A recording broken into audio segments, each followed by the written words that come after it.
अरिहंतों को नमस्कार, सिर सिद्धों को नमस्कार, आचार्यों को नमस्कार, उपाध्यायों को।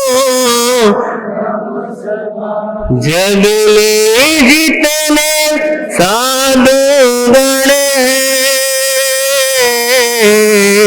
जग में जितने साधुगण मैं सबको वंदू बार बार। अरिहंतों को नमस्कार, सिर सिद्धों को नमस्कार। परम पूज्य अनंत आनंद के निकेतन, अनंत आस्था के आयाम, जन जन की श्रद्धा के केंद्र, जन जन में आस्था की अनुगूंज पैदा करने वाले, जन जन को जीवन जीने की शैली प्रदान करने वाले, दिशा और दशा को बदलने वाले, ज्ञानवारिधि, प्रज्ञावारिधि, घोर तपस्वी उपप्रवर्तक पूज्य आराध्य गुरु भगवान के पावन पुनीत श्री चरणों में हृदय की असीम श्रद्धा एवं अपार भक्ति के साथ कोटि से वंदन नमन करने के पश्चात काशी नरेश, इनको अपने आंबिल की याद आ गई। काशी नरेश को पुत्र की प्राप्ति हुई। पुत्र रत्न की प्राप्ति, एकाएक पुत्र और एकाएक पुत्र को काशी नरेश ने बेस्ट से बेस्ट शिक्षा दी। शास्त्र शिक्षा, धनुर्विद्या की शिक्षा, जितनी भी व्यावहारिक शिक्षा थी सारी शिक्षा दी। लोग बाग पूछने लग गए कि महाराज युवराज को कब सिंहासन पे स्थापित करोगे? काशी नरेश ने कहा कि बात ऐसी है, राजकुमार है, युवराज है, सारी विद्याएं सीखी है, सारी कलाएं सीखी है, लेकिन अभी तक धर्म कला नहीं सीखी। क्या नहीं सीखी? धर्म कला। आने वाले भविष्य में क्या बनेगा? आने वाले भविष्य में राजा बनेगा। और जब तक धर्म कला नहीं सीखी तो कोई भी कला सीखी हुई काम की नहीं है। काशी नरेश ने अपने मंत्री को कहा कि राजकुमार के लिए गुरु को फाइंड आउट करो। राजकुमार के लिए गुरु को देखो। मंत्री निकलते हैं और निकले थोड़े दिन के बाद आके राजा को कहा कि राजन, आपने जो आदेश दिया था, आपने जो संदेश दिया था, हम गए और हमने बहुत सारे गुरुओं को देखा, लेकिन किसी भी गुरु के पास गए तो गुरु किसके लिए लगे हुए हैं? अगर संपत्ति है उसका मैनेजमेंट कैसे करना। हमने कहा कि राजा के किसको पढ़ाना है? राजा के राजकुमार को अध्ययन करवाना है, धर्म शिक्षा देनी है।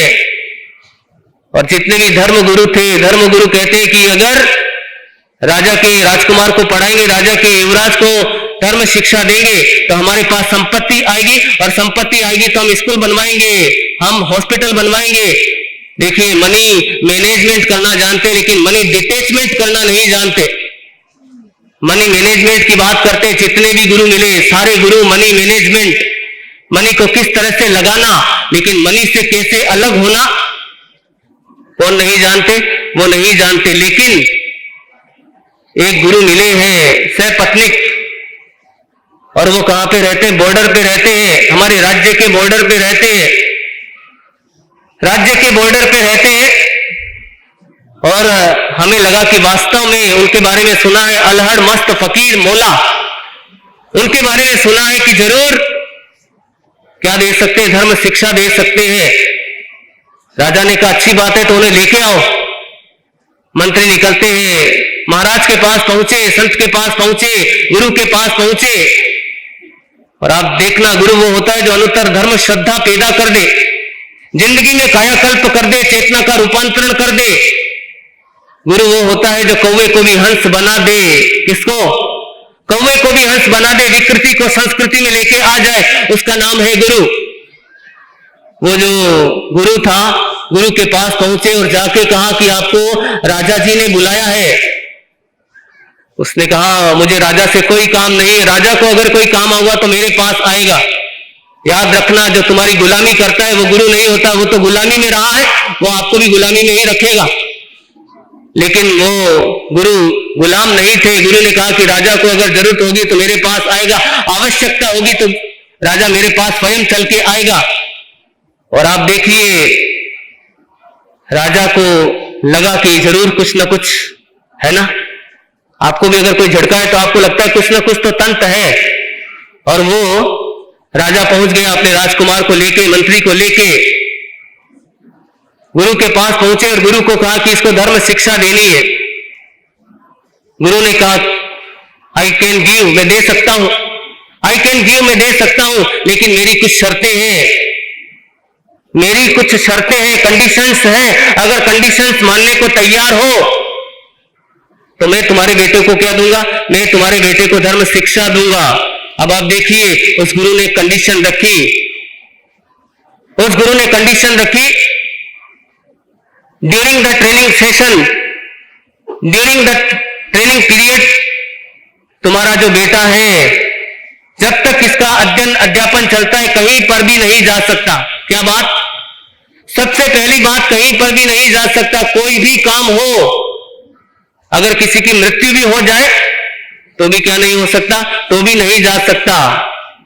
राजा ने कहा अच्छी बात है, स्वीकार है। उसने दूसरी बात रखी, ये जो पीरियड है, ट्रेनिंग का पीरियड, धर्म शिक्षा दूंगा और इस पीरियड में तुम्हारा जो राजकुमार है, राजकुमार ना तो कुछ पूछेगा ना कुछ सजेस्ट करेगा। क्या? ना तो कुछ पूछेगा ना कुछ सजेस्ट करेगा। सिंगी साहब, ना तो कुछ सजेस्ट करेगा ना कुछ पूछेगा। देखिए, राजकुमार ने सोचा, सुना, राजकुमार मुस्कुरा उठा। देखिए, उस गुरु ने पूछा क्या इतना कर पाएगा? राजा ने कहा कर लेगा। अब देखिए, उस गुरु ने तीसरी कंडीशन रखी। तीसरी कंडीशन है, तुम्हारा ये जो राजकुमार है मैं धर्म शिक्षा दूंगा। धर्म शिक्षा देने में मुझे 3 साल भी लग सकते हैं, 3 महीने, 3 साल और 30 साल भी लग सकते हैं। कितने? 30 साल भी लग सकते हैं। और जैसे ही राजा ने सुना, राजा का माथा ठनका। 30 साल, राजा का माथा ठनका। 30 साल, और 30 साल बाद अगर ये आएगा तो इसको सिंहासन कब दूंगा, कैसे होगा, क्या होगा? लेकिन आप देखिए, राजकुमार जो था ना, राजकुमार हंसने लगा। राजकुमार की आंखें बड़ी बड़ी हो गई। राजकुमार ने कहा मैं करूंगा, जरूर करूंगा, मुझे मंजूर है।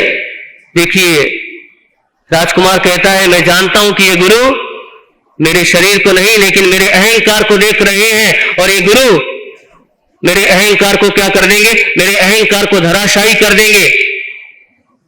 राजकुमार ने कहा मुझे स्वीकार है, 30 साल लगने दो, चाहे 60 साल लगने दो, लेकिन मैं गुरु के पास रहूंगा। अब आप देखिए, गुरु ने चौथी बात कही, बड़ी मार्के की बात है, बड़े ध्यान से सुनना।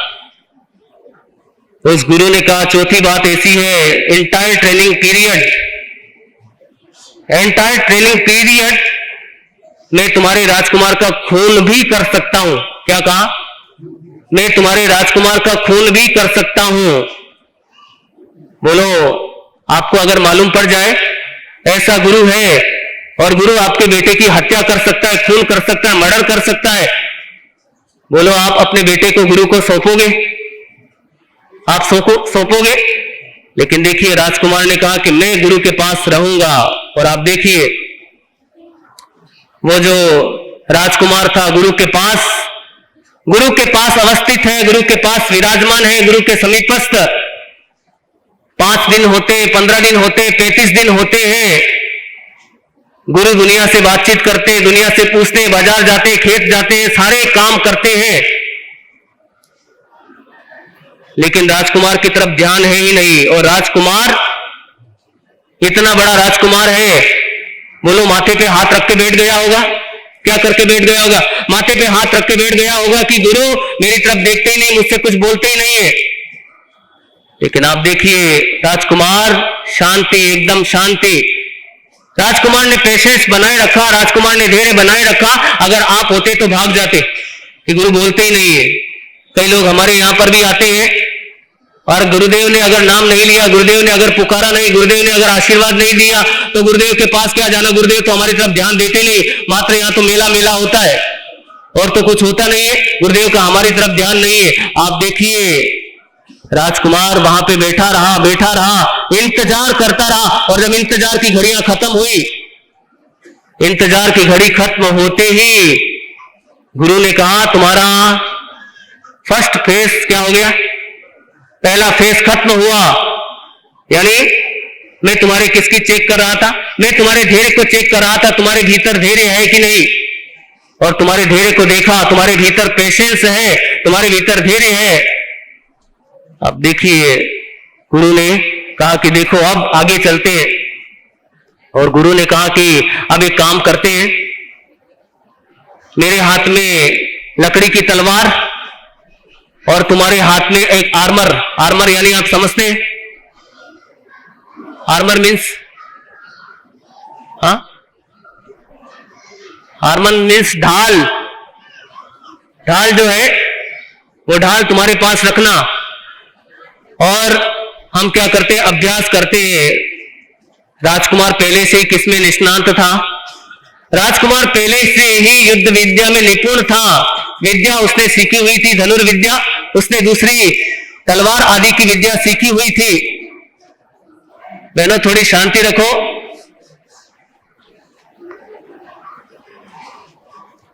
देखिए उसने धनु यानी तलवार आदि सीखी हुई थी। गुरु ने कहा कि एक सेशन 7 से 8 बजे और फिर दूसरा सेशन 4 से 5 बजे और इस तरह से 2 सेशन। और करते करते गुरु ने कहा 2 सेशन नहीं, अब 4 सेशन। और 4 सेशन में मैं तुम्हें क्या दूंगा, धर्म की शिक्षा दूंगा। आप सोचो तलवारबाजी कौन सी धर्म शिक्षा है? कौन सी धर्म शिक्षा है? तलवारबाजी धर्म शिक्षा नहीं है। लेकिन राजकुमार पेशेंस से रहा। थोड़े दिन बीते और गुरु ने कहा तुम्हारा सेकंड फेज खत्म। क्या हो गया? सेकंड फेज भी पूरा हो गया। और गुरु ने कहा तीसरा फेज। और तीसरे फेज में ऐसे है, मेरे पास ये लकड़ी की तलवार है, तुम खाना खाओगे टक, अगर तुम नहाते हो टक। यानी किसी भी तरह किसी भी समय मैं तुम्हारे ऊपर क्या कर सकता हूं, मैं तुम्हारे ऊपर हमला कर सकता हूं। और तुम्हें क्या करना है, तुम्हें जागृत रहना है, तुम्हें सावचेत रहना है, तुम्हें सावधान रहना है। राजकुमार ने कहा अच्छी बात है। अब देखिए राजकुमार सावधान है, सोते वक्त, जागते वक्त, हर वक्त क्या है, हर वक्त जागृत है। कभी भी गुरु क्या कर सकते हैं, अटैक कर सकते हैं, गुरु हमला कर सकते हैं, गुरु जागृत करने का काम करते हैं। आप देखिए वो जो राजकुमार था, राजकुमार और आगे चले। गुरु ने कहा थर्ड फेज खत्म हुआ और आगे चले तो गुरु ने कहा अब क्या नहीं, अब ये तलवार नहीं, अब कौन सी तलवार, कौन सी तलवार, अब रियल तलवार, असली तलवार। और असली तलवार से मैं तुम्हारे ऊपर क्या करूंगा, मैं तुम्हारे ऊपर हमला करूंगा, किसी भी समय हमला कर सकता हूं। 3 फेस खत्म हो गए और चौथा फेस, और चौथे फेस में गुरु ने कहा असली तलवार है और असली तलवार से मैं तुम्हारे ऊपर कभी भी हमला कर सकता हूं। तुम्हें जागृत रहना होगा, सावधान रहना होगा। और आप देखिए राजकुमार जैसे ही गुरु किसी भी समय हमला करने की कोशिश करते हैं, सोते उठते बैठते हर समय जागृत है, हर समय जागृत है, हर समय जागृत है। गुरु कभी भी हमला कर सकते हैं। और एक दिन गुरु आए और गुरु ने जैसे तलवार उठाई और वो जो राजकुमार था, राजकुमार ने बचाव किया। गुरु वहीं पे तलवार छोड़ के चले गए और गुरु जैसे तलवार छोड़ के गए, पता नहीं उस शिष्य के मन में क्या भाव आए। अगर तलवार है, तलवार से भाव आए, और जैसे ही भाव आए और भाव आते ही थोड़ी देर में चिंतन बदला, और जैसे चिंतन बदला आंखों से अश्रु की धारा प्रवाहित होने लगी, रोने लगा। गुरु बाहर निकल गए थे, गुरु दौड़े दौड़े आए और गुरु ने कहा बस बस, मैं यही चाहता था, तुम्हें धर्म शिक्षा देना चाहता था, यही धर्म शिक्षा है। तुम्हारे मन में, मैं देखना चाहता था कि तुम्हारे मन में करुणा है कि नहीं, तुम्हारे मन में प्रेम का भाव है नहीं, तुम्हारे मन में आत्मीयता का भाव है कि नहीं। आप देखो, आप किसकी जन्म जयंती मना रहे हैं? किनकी जन्म जयंती मना रहे हैं?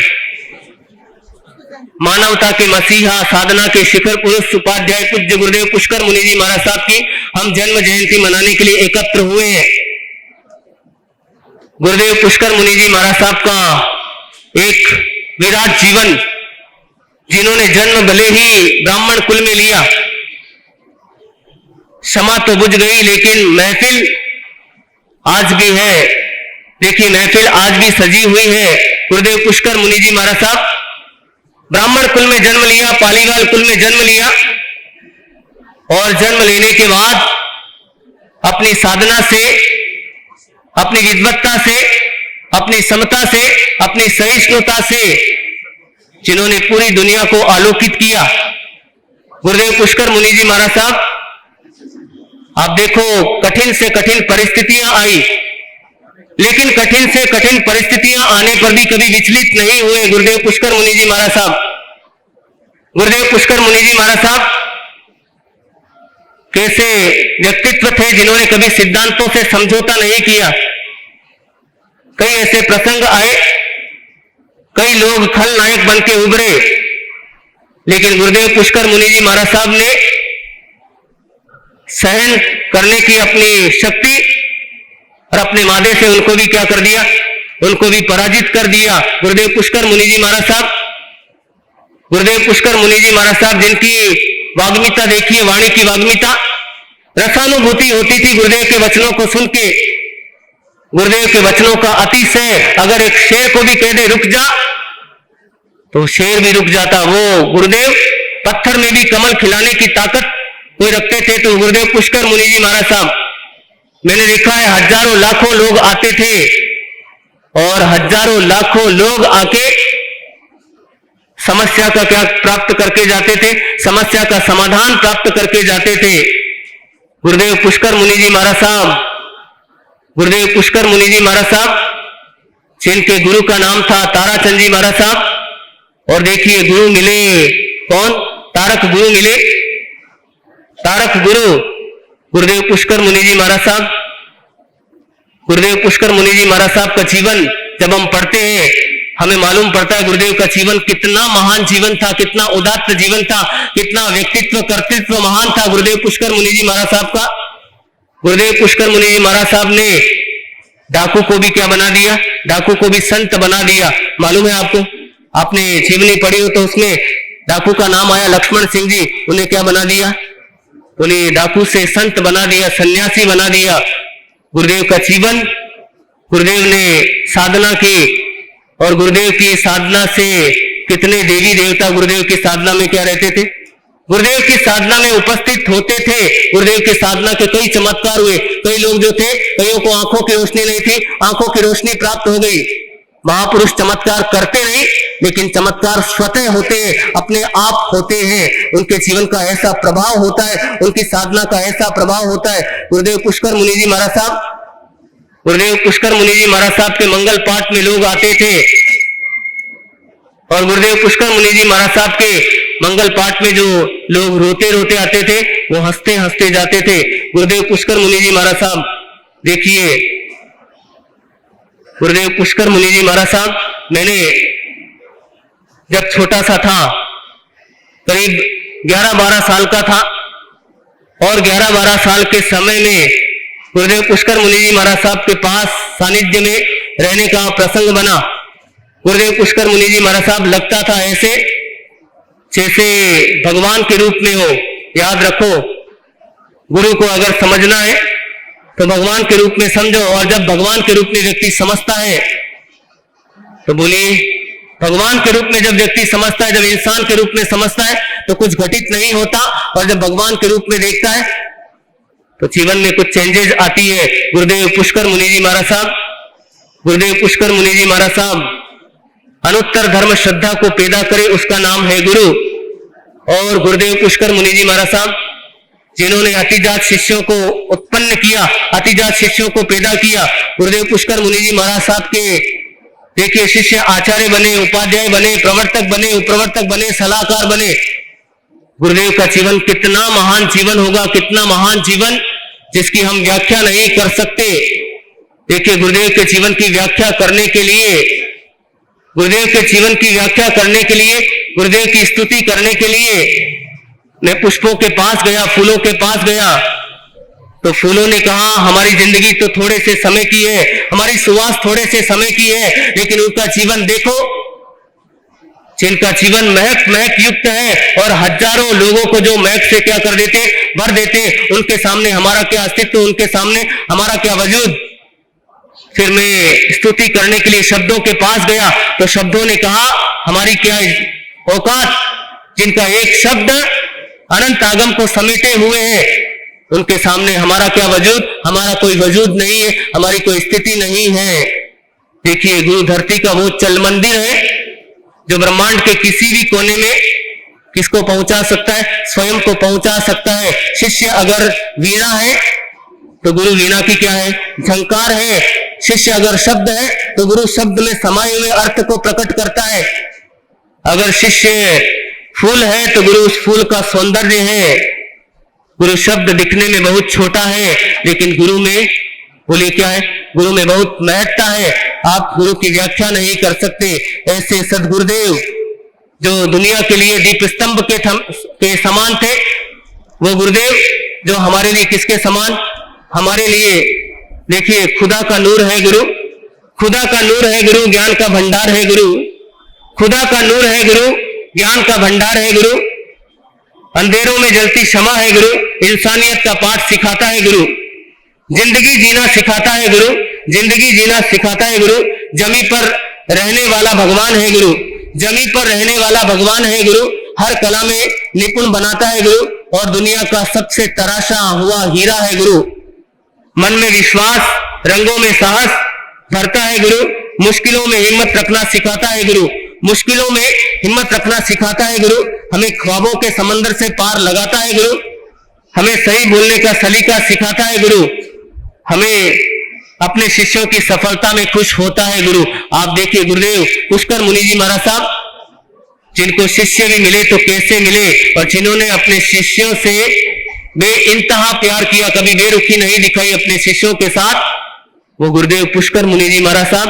आप कहीं से भी उनके जीवन को उठा के देखोगे, कहीं से भी देखोगे, उनका जीवन महानता से लबरेज, महानता से भरा हुआ, जिन्होंने 135 पुस्तकों का प्रणयन किया, और एक एक पुस्तकों को आप पढ़ेंगे तो मालूम पड़ेगा, जिनके पास प्रभुता का पावर था, जिनके पास विशुद्धि का पावर था, जिनके पास वैशिष्ट्य था, कर्तृत्व, वक्तित्व, हर चीज में। और आप देखिए कैसी भी परिस्थिति हो जाए, लेकिन हर समय हंसते मुस्कुराते हुए जिंदगी को क्या किया। देखिए ऐसे गुरुदेव पुष्कर मुनि जी महाराज साहब, सौभाग्यशाली है हम, मैं अपने आप को सौभाग्यशाली समझता हूं कि उस नंदन वन में मुझे दीक्षा लेने का सौभाग्य मिला। उस नंदन वन में जहां कलिकाल कल्पतरु, कलिकाल सर्वज्ञ पूज्य ज्येष्ठमल जी महाराज साहब जैसे कल्प वृक्ष, जिनके पास जाने पर सारी कल्पनाएं क्या हो जाती है, सारी कल्पनाएं पूरी हो जाती है। देखिए गुरुदेव पुष्कर मुनि जी महाराज साहब जैसी कामधेनु, जिसके समीप में जाने से सारी कामनाएं क्या हो जाती, तिरोहित हो जाती है। और राष्ट्र संत दक्षिण सम्राट उप प्रवर्तक पूज्य गुरुदेव नरेश मुनि जी महाराज साहब जैसा चिंतामणि रत्न मुझे प्राप्त हुआ, जिसके समीप में, जिसके संसर्ग में जाने पर सारी चिंताएं क्या हो जाती है, सारी चिंताएं निर्मूल हो जाती है। सौभाग्यशाली है हम कि हमें ऐसे गुरुओं का क्या मिला, ऐसे गुरुओं का संसर्ग मिला, ऐसे गुरुओं का सामिप्य मिला। मैं गुरुदेव के श्री चरणों में अपनी भावांजलि, अपनी कृतज्ञतांजलि, अपनी श्रद्धा के पुष्प अर्पित करता हूं और गुरुदेव श्री के चरणों में यही अर्चना करता हूं, गुरुदेव आपके जीवन में जितने सद्गुण थे एक आध गुण मेरे भीतर में भी आए और आपके जैसी आपकी चादर उज्जवल रही वैसी समुज्वल चादर, वैसा ही कुछ हम भी कर पाए, ऐसी क्या रखता हूं, ऐसी भावना प्रकट करता हूं। गुरुदेव आप जहां कहीं भी है, आपका वरद हस्त, आपकी कृपा निरंतर बरस रही है, आज भी बरस रही है। गुरुदेव की कृपा ही है, गुरुदेव की कृपा ही है कि हम देखिए सुरक्षित है। कोरोना के काल में भी आज इतनी बड़ी जनमेदनी, इतनी विशाल जनमेदनी और इतना बड़ा जन सैलाब किसकी मिसाल है, बोलो आप, बोलिए सब। गुरुदेव का पुण्य प्रताप है और गुरुदेव का पुण्य प्रताप है तो ऐसे चमत्कार घटित होते हैं। बोलो गुरु का काम जगाने का है, चेतना देने का काम है, रूपांतरित करने का काम है। तो मैं उस महागुरु साधना के शिखर पुरुष गुरुदेव के चरणों में अपनी भावांजलि, अपनी भक्ति के भाव प्रदर्शित करता हूं कि भगवन भगवन धुन लगाए ये जिया, भगवन भगवन धुन लगाए ये जिया, तेरे चरणों की भक्ति से हर्ष मेरा रोया रोया, हर्ष मेरा रोया रोया, दर्श कर कंचन काया, तेरे चरणों की भक्ति से हर्ष मेरा रोया रोया, हर्ष मेरा रोया रोया। ओझायाणम ओझायाणम जपे जिया, ओझायाणम ओझायाणम जपे जिया, तेरे गुण कीर्तन से भगवन पावन हो जाए जीवा, पावन हो जाए जीवा, जान कैसा जादू किया, तेरे चरणों की भक्ति से हर्ष मेरा रोया रोया, हर्ष मेरा रोया रोया। तीजा जीवानी माँ का भाग्य चमका, पाया जब तुमको उसने, पिता सूरज जी गोद में लेके हर्षित होते हैं मन में, सूरत प्यारी देख देख, सूरत प्यारी देख देख जिया हर्षाया, तेरे चरणों की भक्ति से हर्ष मेरा रोया रोया, हर्ष मेरा रोया रोया।